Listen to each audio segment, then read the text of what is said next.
사피엔스라는 책이 있습니다. 전 세계에 1000만 부 이상 팔릴 만큼 대베스트셀러인데요. 거기에 이런 내용이 나옵니다. 인간의 문명이 발달해 가는 과정 중에 굉장히 큰 영향을 끼친 하나의 경향성이 있는데 그것은 다름 아닌 뒷담화다. 뒷담화라는 얘기는 다른 사람이 이야기하는 거죠. 그러니까 인간이라는 공동체는, 인간이라는 사회는 다른 사람, 다른 존재를 계속 살피고 분석하고 연구하면서 거기에 대한 대응책을 세우다가 오늘날 이 시대까지 와서 발전되어 있다. 그런 이야기입니다. 그 책의 일부 내용이긴 하지만 저는 그 이야기 책을 보면서 그런 생각을 했습니다. 그렇다, 맞다. 사람들은 자신을 돌아보기보다는 주로 타인들을 많이 본다. 일부의 사람들은 또 자신을 들여다본다고 토굴 속으로 들어가고 산속으로 들어가고 명상을 합니다. 타종교에 보면 명상을 통해서 득도를 하고 해탈하고 자기를 알게 된다라고 말하는데 과연 또 그렇게 한다고 해서 자신을 잘 알 수 있을까요? 유발 하라리의 견해로 보면 인간은 자신보다는 타인에 대한 관심이 있어서 자신에 대해서 잘 모른 채 살아간다. 이런 관점이 하나 발견되어지는데 돌을 닦겠다고 산에 들어간 토굴 속으로 들어간 사람들은 그렇다고 해서 자신을 잘 알고 있느냐 하느냐는 반문이 또한 나온다는 겁니다. 여러분 자신은 여러분을 얼마나 잘 알고 계십니까? 사실은 우리 자신이란 것 중에 일부인 몸조차도 잘 모른 채 살아갑니다. 저는 체중을 잘 관리해 주지 않으면 막 체중이 늘어나는 좀 찌는 체질입니다. 그래서 어느 때인가부터 규칙적인 운동을 하게 되었는데 몸을 줄이려고 했는데 아무리 운동을 열심히 해도 몸이 줄지를 않는 거예요. 저는 이제 운동을 1시간 열심히 하고 나면 시원하게, 그때 요즘은 안 그럽니다만은 탄산음료 한 캔을 쫙 마시고 간식 하나 먹으면서 배를 좀 채웠습니다. 나중에 알고 봤더니만 제가 마신 그 탄산의 한 캔의 칼로리가 240칼로리 정도 되고 제가 먹었던 파이까지 합치니까 500칼로리가 되는 거예요. 근데 1시간 트레드밀에서 뛰면 보통 500에서 600칼로리가 빠집니다. 헛공사한 거죠. 운동을 열심히 해도 살이 왜 안 빠질까 하고 찾아봤더니만 사람의 몸에 있는 체지방 1kg가 빠져나가는데 소비되어지는 열량이 7,700칼로리랍니다.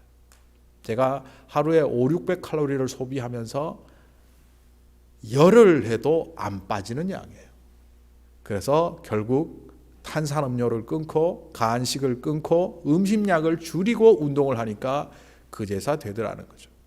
이 몸조차도 제대로 알지 못하고 열심히 살아가면 아무런 효과가 없는데 그거보다 더 알기 어려운 우리 자신은 어떠할까요? 사람들은 과신합니다. 나는 나를 잘 알아. 그래서 누군가 말을 하면 심지어는 질병에 관한 문제도 한국 사람들 곧잘 이렇게 말합니다. 내 몸은 내가 알아. 전부 허준 나셨습니다. 그런데 그 몸의 질병에 대하여 자기가 정말 잘 알까요? 어떤 사람이 격려를 하고 위로를 합니다. 지금 영적 상태가 또 심적 상태가 흐트러져 있다는 것을 얘기하면 내가 나를 잘 알지 당신이 나를 어떻게 알아라는 식으로 반문을 하죠. 자기를 잘 모른 채 살아가면서도 사람들은 자기를 잘 안다고 생각하며 살아갑니다. 자신에 대한 이해의 폭을 넓혀주는 심리학자들의 연구 자료들이 있죠. 그 중에서도 조하리's window theory가 있습니다. 조하리의 창이라고 되어 있는데 이 조하리라는 사람이 한 게 아니고 1955년에 발표된 논문 속에 나왔는데 조셉 러프라는 사람과 해리 잉엄이라는 사람, 그래서 조셉과 해리 그 이름을 따서 조하리 윈도우인데요. 거기에 보면 사람의 심리를 창문으로 표시했습니다. 격자를 넣으면 4개의 창이 있는데 이 하나의 창을 퍼블릭 윈도우라고 합니다. 나도 알고 남도 아는 나의 어떤 부분이죠. 저 사람 어떤 사람이야? 나 어떤 존재야? 다른 사람이 말하는 것과 내가 말하는 것이 일치하는 부분, 그게 퍼블릭 윈도우입니다. 그런데 남은 모르고 나만 아는 부분도 있죠. 나의 요소 속에 이런 부분을 프라이빗 윈도우라고 합니다. 히든 윈도우라고도 하고요. 남은 잘 몰라요. 내가 어떤 사람인지. 이렇게 말할 때 그 부분이 있다는 겁니다. 그런데 또 다른 윈도우가 하나 있는데 그것은 뭐냐? 블라인드 윈도우. 나는 모르는데 남은 알고 있는 부분이죠. 제가 알고 있던 어떤 친구가 제게 이런 말을 했습니다. 자기는 생각보다 성실하다고. 그래서 제가 한마디로 얘기했습니다. 너 성실하지 않아. 왜 내가 성실 안 한대? 너 목사인데 1년에 책 5권도 안 읽잖아. 맞아. 금년에 2권 읽었어. 뭐 이렇게 얘기를 할 때 그 스스로 이제 깨닫는 거죠. 자기가 보지 못하는 목사로서 해야 되는 요소가 있는데 그걸 하지 않고 있으면서 자기는 열심히 하고 있다. 뭐 다른 부분에 열심히 했겠죠. 우리의 삶의 자리에서 드러나는 모습 중에 나는 모르지만 남이 아는 부분들이 분명히 있습니다. 또 네 번째 창은 나도 모르고 남도 모르는, 이거를 unknown window, 미지의 창이라고 하는데 제가 여기에 창을 이름을 붙여요. God know, 하나님만 아시는. 인간의 모습은 그런 거예요. 내가 아는 부분, 남이 아는 부분, 나만 아는 부분, 남만 아는 부분, 나도 남도 모르는 숨겨진 어두움. 이렇게 우리는 스스로 자기 자신을 잘 안다고 말하지만 조하리 윈도우의 이론에 의하면 우리가 모르는 부분들이 많다는 거죠. 이렇게 자신을 모른 채 살아가는 사람들은 삶의 자리에서 오판을 하고 착각을 하고 오류를 범하고 심지어는 자기를 안다고 착각하는 것 때문에 자신을 망가뜨리고 남도 망가뜨리는 삶을 살고 있다는 겁니다. 우리말에도 흔히 지피지기면 백전백승이다라는 말이 있습니다. 이건 정확히 말하면 손자병법에 나오는 이야기지만 우리 한국 사람들은 누구나 알고 있죠. 남을 알고 나를 알면 삶이 성공적으로 될 수 있다. 그런데 남을 알기는 열심히 하면서 자기 알기를 열심히 하지 않아요. 심지어는 자기를 알고 싶으나 어떻게 알아야 되는지를 몰라요. 내가 누구지? 내가 뭘 좋아하지? 나이가 들수록 점점 몰라져요. 자기의 경험이 자기인 줄 알고 자기가 쌓아놓은 정보와 지식이 자기인 줄 알고 자기의 소유가 자기인 줄 알고 착각하며 살아가지만 사실은 그것은 껍데기일 뿐 진정한 자기는 다른 모습인데 모르고 살아가죠. 오늘 말씀에 자기를 제대로 알기 때문에 실패하지 않았던 한 사람의 모습이 나타납니다. 어떻게 다르게 말하면 자칫 잘못 자기를 오판해서 실패할 뻔했던 사람이 어느 순간 자기를 제대로 알므로 성공적인 삶의 자리로 돌아오는 위기의 모습이 오늘 말씀에 나타납니다. 8절에 이런 구절이 나오죠. 주님, 절대로 그럴 수 없습니다. 하나님께서 욥바에 있는 베드로에게 환상 중에 나타나셔서 구약의 율법에 나타나 있는 먹지 말라는 음식을 하늘에서 내려오게 하셔서 먹으라고 하십니다. 그때 베드로는 반항하듯이, 아니 내가 다 알고 있는 그 상황을 잘못 하나님께서 말씀하시구나 라고 말하듯이 한마디를 내뱉죠. 주님, 절대로 그렇게 할 수 없습니다. 이 말은 나는 나 자신을 잘 압니다. 이 말은 나의 삶의 이 자리를 누구와도 내가 잘 아는데 왜 이러십니까? 라는 말입니다. 그런데 과거의 베드로를 한번 보십시오. 베드로는 이와 같은 오판을 수시로 했던 사람입니다. 자기 자신을 제대로 몰랐고 자기 자신의 삶의 자리를 잘 몰라서 엄청난 실패를 했던 사람이죠. 마태복음 16장에 보면 예수님께서 그에게 너는 베드로라, 반석이다. 너를 통해서 이 땅에 교회를 세우겠다. 그리고 너는 어떠한 자다라는 것을 알려주셨는데도 불구하고 그 직후 얼마 가지 않아 그는 엄청난 과오를 저지릅니다. 예수님께서 나는 이제 곧 십자가에 달려 죽을 것이고 그 이후 죽은 이후에 새로운 세상을 열 것이다라고 암시적으로 알려주시는데 그걸 딱 듣는 순간 베드로는 다른 이야기는 듣지는 않고 예수님이 죽는다는 말만 딱 들은 거예요. 보통 대화를 잘 못하거나 착각하거나 오류하는 사람은요, 상대방의 이야기를 전체를 듣지 않고 자기 귀에 들리는 소리만 딱 듣습니다. 베드로가 왜 그 소리만 들렸습니까? 베드로의 그 마음 속에는 뭐가 있었습니까? 이 예수님과 함께 예루살렘 들어가면 그 예수님의 위대한 능력으로 예수님께서 하시는 이 놀라운 일들로 대단한 성공을 이룰 것이고, 그 성공의 한편에 나도 참여하여서 영광을 누리리라. 간단히 말하면 예수님의 그 능력을 빌어서 자기가 성공하겠다고 생각하고 있었는데, 그 주님이 죽는다고 하니까 이거는 안 된다는 거예요. 그래서 안 됩니다 라고 가로막을 때 예수님이 그에게 뭐라고 말씀하십니까? 사탄아, 내 뒤로 물러나라. 예수님께서 그 당시 베드로의 정체를 드러내었습니다. 그게 뭡니까?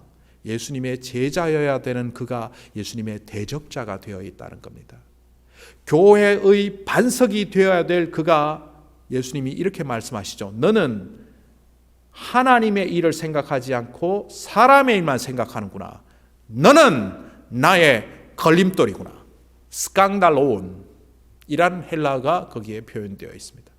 스강달로는 뭡니까? 걸림돌이라는 표현인데, 제가 자주 말하죠. 반석이 평평하게 밑에 깔리면 반석이지만, 이 반석이 자기 고집대로 바짝 서버리면 어떻게 됩니까? 다른 사람 모두 걸려 넘어지게 하는 걸림돌이 되죠. 자기 정체가 뭔지 몰랐어요. 시몬 베드로라고 예수님께서 그에게 반석이라는, 교회의 반석이라는, 예수님의 사역을 이어가는 제자로서의 자리를 가르쳐 주셨는데도 불구하고 자기가 걸림돌이 되고 대적자가 되었다는 사실도 모른 채 함부로 날뛰고 있는 모습이 마태복음 16장에 나옵니다. 그랬던 그가 사도행전 10장에서도 자칫 오류로 빠질 뻔한 위험 속에, 그 위험의 문턱까지 갔습니다. 뭡니까?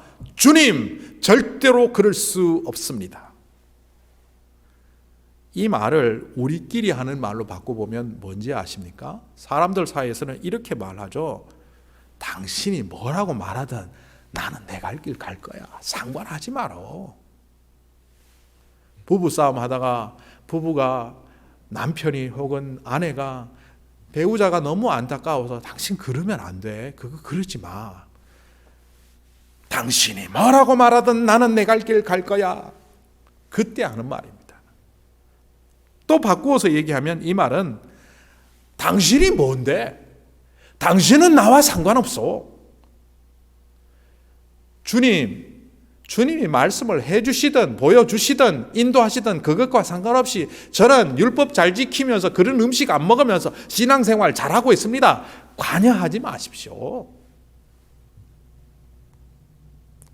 제가 이 설교를 준비하면서 회개를 했습니다.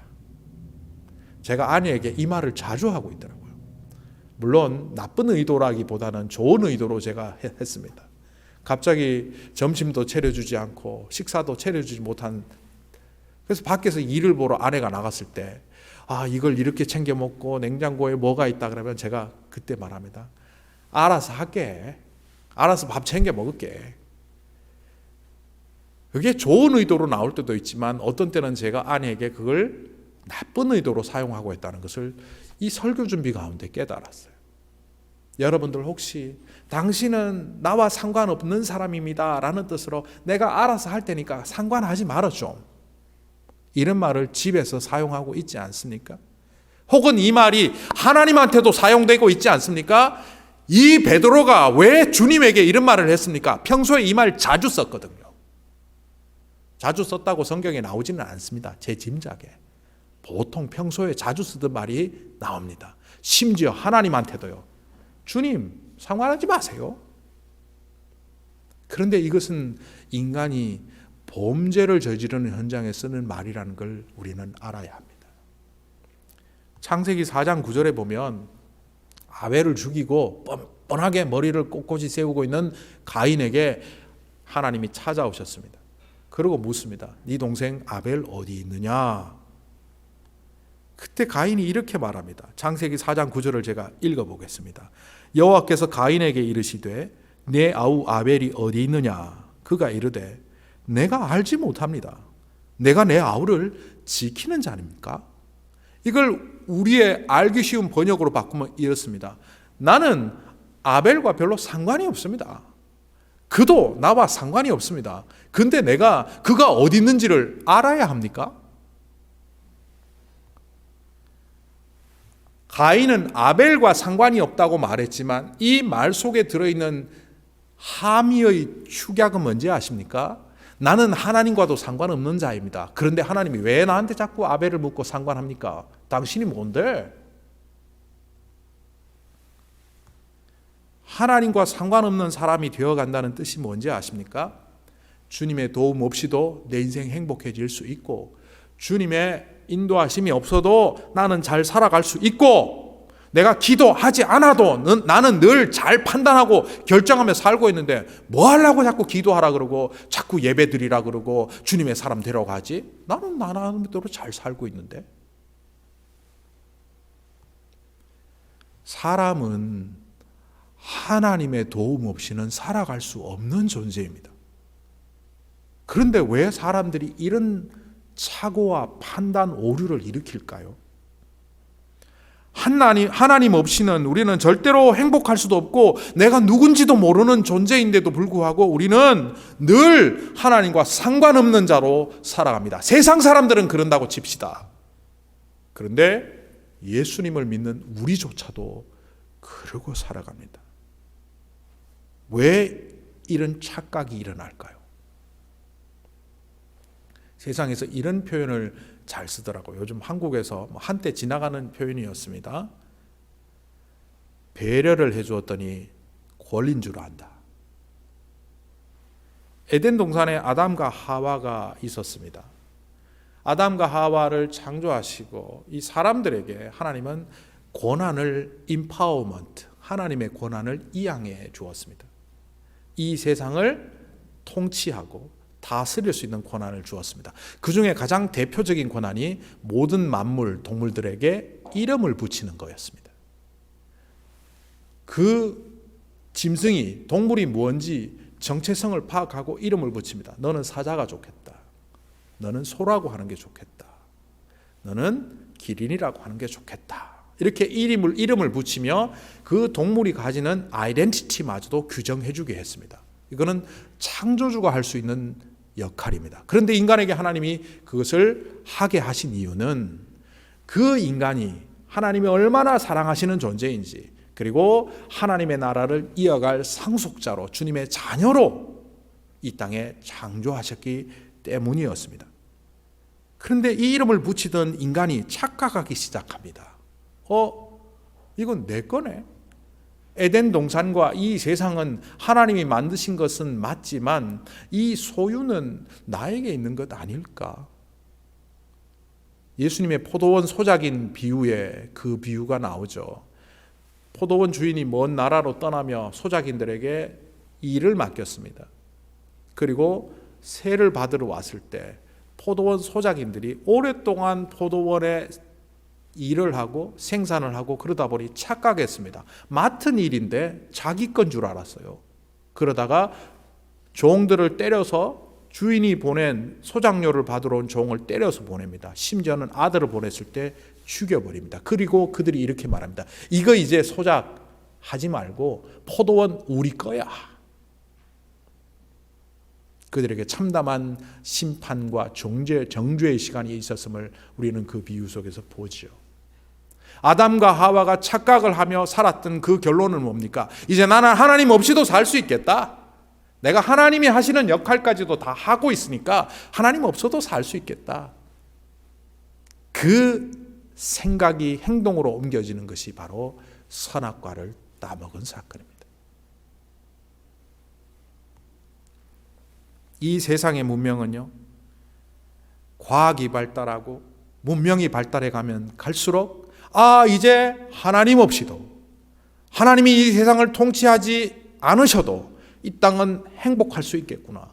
인간의 노력으로 이 땅을 복되게 만들 수 있겠구나. 심지어는 하나님은 죽었다. 니체가 신은 죽었다고 선언하는 것을 환호하며 19세기, 20세기 낭만주의는 급격히 일어났죠. 이제 인간이 이 땅을 천국으로 만들 수 있다. 휴먼 파라다이즘. 그리고 1차 전쟁, 2차 전쟁 일어나서 인간은 천국을 이 땅에 이룰 수 없다는 것을 철저히 깨달았죠. 2차 대전 이후에 실존주의 철학자들은 인간의 철저한 부패를 선언했습니다. 그런데 10년, 20년, 30년, 40년 세월이 지난 오늘 이 땅에서 우리는 또 뭐라고 생각합니까?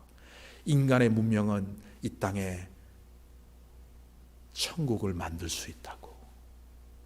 그러다가 코로나가 왔지 않습니까? 코로나를 통하여 우리는 깨달아야 됩니다. 그 작은 균도 이겨내지 못하는 우리는 하나님의 역사하심이 없으면, 하나님의 인도하심이 없으면 이 나라와 이 땅은 아무것도 아니다.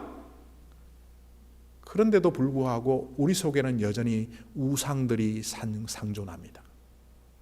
돈이면 다 된다는 우상, 나의 안위와 호의호식이 최고의 가치가 되는 우상, 내가 생각하는 대로 풀려야만 그것이 행복하다는 잘못된 행복론, 이런 것들이 우상으로 자리 잡고 여전히 하나님께 의지하지 않고 하나님을 통하여 나를 보는 것이 아니라 그냥 내가 살아가는 삶을 통하여 나를 보려고 합니다.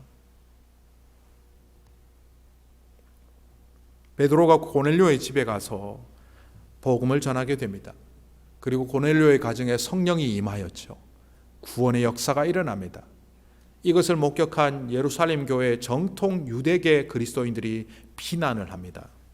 오늘 말씀해 보면 이렇게 되어 있죠. 당신은 할례를 받지 않은 사람들의 집에 들어가서 그들과 함께 음식을 먹은 사람이요 라고 그를 힐난했다, 나무랐다. 여기서 나무랐다, 힐난했다는 이 헬라어 단어는 그와 분리했다는 말입니다. 무슨 말입니까? 베드로의 반대편에 서서 적으로 베드로를 공격하며 그를 나무라고 있다는 겁니다. 베드로는 이걸 알았습니다.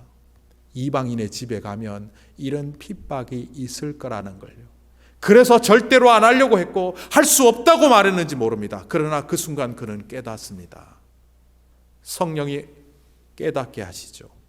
가이사랴에서 사람들이 와서 욥바의 무두장이 시몬의 집에 있는 베드로에게 찾아왔을 때 그는 깨닫습니다. 그렇구나. 나는 나의 안위를 위해서 이 땅을 살아가는 자가 아니라 내가 남한테 비난 안 받고 존경만 받고 그러고 살려고 하는 사람이 아니라 서로 비난을 받을지라도 비록 내 안위가 깨어질지라도 나는 하나님의 말씀에 순종하며 살아야 되는 자라구나. 나는 율법적 사고관을 갖고 있기 때문에 이방인과 함께 할 수 없다고 생각하지만 하나님이 그 환상을 통하여 나에게 가르쳐 주신 것은 이방인조차도 하나님 앞에서는 모두 똑같은 우리 하나님 예수 그리스도는 이 만민의 주님이시구나. 하나님과 상관없이 자기의 행복을 추구하는 사람들은 결국 이 세상을 편협하게 바라보며 관계를 파괴하며 서로 원망하며 부정적인 마음들을 쏟아놓으며 살아갈 수밖에 없습니다. 왜? 분리를 해야 되니까요. 베드로를 힐난했던 그 유대계 그리스도인들처럼 분리를 시키며 그들을 힐난해야 되기 때문에요. 그런데 주님의 마음으로 자기를 이해하는 사람들은 어떻게 합니까? 상대방이 자기에게 잘못을 할지라도 그럴 수밖에 없는 상황이 있었겠지. 또한 실수겠지. 어떤 때는 생각조차도 하고 싶지 않은 엄청난 원수와 직면해도 그때 주님의 말씀을 떠올리는 거죠. 원수를 만들지 말라, 원수를 사랑하라, 원수를 위하여 기도하라는 말씀을 붙잡고 그를 위하여 기도하는 사람이 될 때 내가 누군지 알게 되는 거죠. 우리 믿는 사람들은 전부 성격이 좋은 사람들은 아닙니다. 좋은 사람도 있고 나쁜 사람도 있습니다. 우리 믿는 사람들은 신앙생활을 잘 하다 보면 전부 도사가 되는 것도 아닙니다. 신앙생활 20년 했더니만 나는 화가 절대로 안 난다. 나는 어떤 상황에서도 나는 해탈한 자다. 득도한 사람처럼 살아갈 수는 없습니다. 어떤 때는 화가 나고 억울하기도 하고 미움도 발생하고 꼴도 보기 싫은 사람이 생길 수도 있지만 그 상황 속에 나를 바라보는 것이 아니라 주님과 더불어 하나님과의 관계 속에서 나를 바라보기 시작할 때 적대자라고 여겼던 이방인들에게도 복음을 전할 수 있는 베드로가 된 것처럼 우리 또한 이 땅의 하나님의 도구가 되는 것입니다. 지금 제가 입고 있는 이 옷은 2004년도 서울 한 양복점에서 맞춘 옷입니다. 제가 미국으로 목회를 간다고 하니까 저를 사랑하는 집사님이 양복을 맞춰주셨습니다. 제가 언젠가도 한번 말씀드렸지만 이 양복을 맞춰준 그 재단사가 저에게 이렇게 말을 하더라고요. 이제 나이가 좀 더 드시고 미국 가서 햄버거 많이 드시면 살찔 겁니다. 그러면 이 양복 좋은 양복인데 금방 못 입게 됩니다. 그러니까 이 양복에다가 몸을 좀 맞추십시오. 뭐 말도 안 되는 소린가 했는데 저는 이 양복을 입을 때마다 그 이후 내 몸의 상태가 어떤지 늘 압니다. 비교적 그 당시의 몸에 딱 맞게 맞춰져서 몸무게가 늘 때마다 숨을 쉴 수 없을 만큼 옥죄어 이 허리춤이 답답하면 운동 열심히 합니다. 지금은 적당히 맞습니다. 제 몸이 16년 전 그 몸이랑 별 차이가 없다는 거죠. 체형적으로. 왜 우리가 우리 자신을 하나님을 통하여 봐야 합니까? 우리 자신은 우리의 기준이 될 수 없습니다. 과거에 내가 어떤 사람이었는지 잊어버리기도 하고 내가 추구하던 꿈이 무엇이었는지 망각하기도 하고 나는 어떤 방향으로 가야 되는지 헷갈리기도 합니다. 이 몸이, 이 옷이 제 몸의 기준이 되는 것처럼 하나님이 우리의 기준이 되고 주님의 말씀이 우리의 기준이 되는 그 가운데서 나를 바라볼 때 우리는 여전히 주님의 자녀로, 주님의 제자로, 심지어는 주님 절대로 할 수 없습니다라는 위기의 순간에서조차도 주님의 말씀을 통하여 다시 나를 새롭게 하며 온전히 서는 자들이 됩니다. 세상의 관계 속에서 나를 돌아보는 이 문명을 버리십시오. 아담과 하와가 그 좋은 환경 속에서도 하나님을 망각할 때 그곳은 지옥이 될 뿐입니다.